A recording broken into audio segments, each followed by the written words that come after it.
Nets Kingdom. Fuck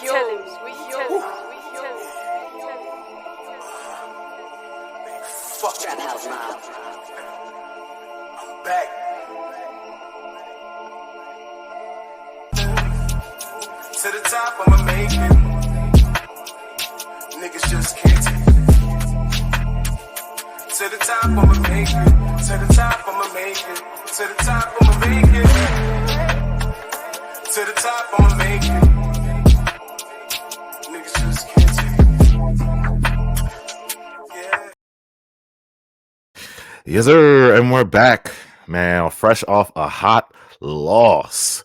0-2. The Nets just lost to the Magic 116-101. Make sure you guys hit that like button, subscribe, hit that notification bell for all your breaking Nets news. Also, check us out on Twitter and Instagram, Nets Kingdom 1, netskingdom.net for those articles. And we are back. So we're about to break this down. The Orlando Magic, Paolo Banchero. First half, man, I gotta say, like, we did a good job on Paolo. Jordi Fernández had this doubling scheme. He was doubling Paolo. Paolo was kind of frustrated early, but he was making it was kind of like how the other game started with Trae Young. Paolo was like a facilitator. He was just throwing passes to all these guys in the corners and all these guys shooting threes. So he wasn't really being effective offensively, but the Magic as a whole were shooting great early on. First half, though, Cam Thomas was struggling. What did you guys see? And I'm gonna start you, Rage. What did you see in the first half? What was, like, I guess, a positive for you that kind of kept us in the game offensively with this team?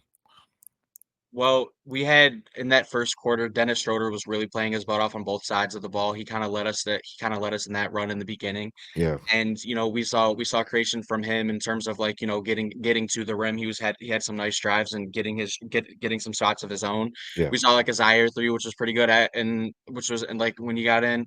Yeah.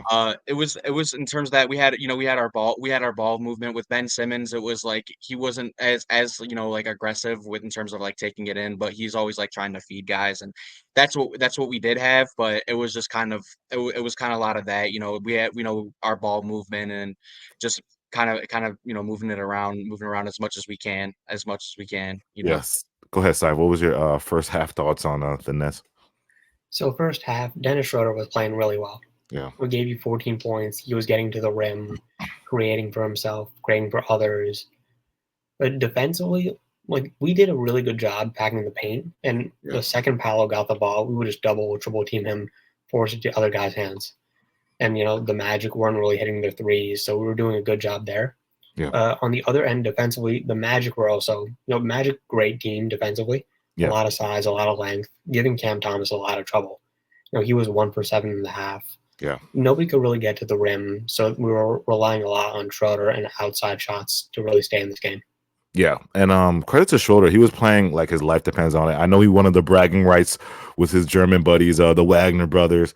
So he was trying to win this game at all costs in the first half. I think, like, they cut to the bench, and he was like, at the end of the half, he was tired. He sat on the bench for a little bit, and then he went to the locker room. That's how, like, exhausted he was because he was playing so hard.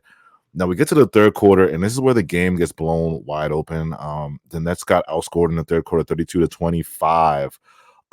Magic went on a big run, and I think in the third quarter, what stood out to me was because Ben Simmons, man, it's just like, I really don't know with Ben. I mean, I'm looking at the stats right now: 7.6 rebounds, 3 assists. I remember I texted Rage. I was like, how did Ben get 5 fouls so quickly? Like, this man just continues to game after game to just pack on these really unnecessary fouls, and it hurts the team. And even though like CT did wake up in that third quarter. He started to cook, but it just wasn't enough in that third quarter. Fourth quarter comes, and it's just, the game is probably a wrap skis by then. I got a little clips from here. It's a 10-point game with 10 minutes left. And as you see here, the Nets just kind of fall apart in that fourth quarter. We went back to our the things we did defensively in this first half that kept us in the game. We just stopped doing it. Turnovers, sloppy play. What did you guys see? Why did we fall apart in this third quarter, fourth quarter, Rage? Well, it was, a lot of it was, the aggressiveness of that Magic defense. We saw Yeah, a lot of that. It completely stunted our offensive creation. We yeah, obviously we didn't have much, and anytime we really tried to put people out there, Jordy would have those offensive heavy like type of lineups to where it would like we had three guards. We saw a point where it was like Shake, Cam, and shake. Dennis Schroeder all in at one Yeah, time, and that's going to get you beat defensively. We didn't have Nick Claxton really to play much because of his minutes restriction, but even then, he still kind of looks a little slow, like he's getting back to everything. yeah, And we don't really have any like real bigs to go and keep up with Mo Wagner, who really kind of ate up that fourth quarter. But like yeah, Ben Simmons was supposed to be our center, and he couldn't really do anything because he had 5 fouls, so he was playing passive and yeah, passive and passive, and we were really really struggling.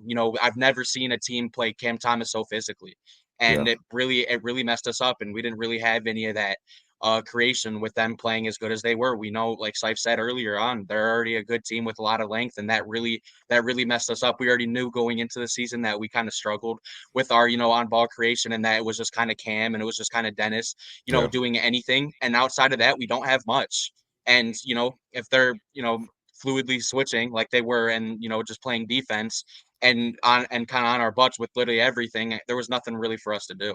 yeah. Because like we matched their physicality, and this is what I love about the first two games of the Nets. I'm probably gonna post this on Twitter later. We matched their physicality, like as far as fouls going, playing aggressive, bodying up in the paint, not letting anything easy, no free layups. Like we kind of did the same thing we were doing in the Hawks game, mucking the game up. But the Magic still have guys that can off like shoot, create. These guys, they have more guys than us that can create. So they're just talent. They out talented us in that third and fourth. Rebounds, we were winning the rebound battle in the third, but then I think they got us by 2, 39 and 37. Assists, they 28 to 22. They beat us there. Turnovers, we had 19 to their 13. Points in the paint, they had 44 points in the paint, so they were destroying us in the paint. And then 3-point percentage, we had 37 from three, and they shot 50. So they were kind of hot from three. But yeah, wrapping up this game, it's like what can we take from the development side of it? Because it's not even about losing any or wins anymore. We're just this season we're just going to talk about development. And what I just didn't like, what I saw today, was I thought Jordy could have done a better job of, first of all, putting Cam Thomas better in better spots, to like cleaner spots early on to get him going. He just was stagnant in that corner, and he wasn't getting the ball at all. And I'm like, you should be running plays for him, running it through him. And then the lineups, we were talking about this before the stream. The lineups are just so confusing. Like you can't really get no rhythm with these lineups. Jordy be putting in like random 3-guard lineups, random all big lineups. It's just like we can't tell what's gonna go on because it's just weird lineups that I can't really gauge. I know he's experimenting, but yeah, guys, like these lineups, I don't even know how to explain it. Go ahead, Saif. I know, and look, I know I already see the comments in this video. They're going to say, oh, we're tanking. No problem. Well, Yeah, that's good. But that's so true. here's the thing, and this is also something I want to say about tanking in general. Yeah. It feels like Nets fans think tanking is like, oh, let's do it Sixer style and lose all the games, and who cares about the consequences? Yeah. We got to do this OKC style. We got to do this Orlando style, like where we put out good lineups, we do smart things, and then we just get out talented towards the end. Like it's not worth winning 10 games if we're not going to get anything out of it, like from a structure standpoint, because this team has no talent aside from like Cam Thomas and maybe Claxton. They have nothing. Like we don't have to put out intentionally bad lineups to lose games. Like we'll just lose them naturally. Yeah. And with these lineups, I really don't like the way they're treating Ben Simmons. Like they're treating Ben Simmons like he's prime Magic Johnson. It just get the ball out of his hands. Just get it out of his hands. Or if you're insistent on playing Ben Simmons, put him when he's on the bench. Let Cam Thomas have the ball and run pick and rolls with Claxton or drive and kicks with like other shooters, because Cam Thomas only had 3 assists tonight. And it's like, yeah, of course he only had 3 assists. Like if you play him with Ben Simmons and you're running just dribble handoffs and pin downs, it's like, where are the assists coming from? Like the offense is designed to get Ben and Schroeder assists, not Cam Thomas. Yeah. Yeah, you can clearly tell like this offense's really play style is just Ben, because it's making sure Ben can get the ball and run in transition, and then guys can cut off him and guys can get him and get spot up in transition, because we were talking about this on the other stream. Our team is made up of wings that need to be fed. It's like we have no creators outside of CT and maybe Shake. Dennis can create at times, but we don't want Dennis to, like, that's not his thing. He's a 6'1" guard. And we're playing the Magic, who have literally all 6'10" and above guys. He's gonna be drawing. He's going to the rim and just getting stuffed competitive. Like, it's just like that's not how you want to create and get offense. You know, you And don't want to. defensively, it's not good because all of his minutes, Cam Thomas's minutes, are with Simmons or Schroeder. Yeah. It's like one of the reasons why this game like went away is because they realized, oh, they're playing two small guards. Yeah, we got to send help and leave all the shooters open. Yeah, exactly. Like it was just very, very like I said, we lost, and yes, Nets fans, yes, we lost, of course. But it's just like Cypher said, we want to take the development side out of it. Even though we're tanking, it doesn't mean like these guys can't get better and we can work on things, you know, to make player development is the key, you know, because even though you look at all the teams out the league who tanked and were successful, like OKC, Shea wasn't always good as he was when he first got to the Thunder, right? He wasn't. You know, he developed his game. The stuff that he didn't do, like the stuff that he did in practice, he was doing in the game because he had a chance to work on it, develop it in middies.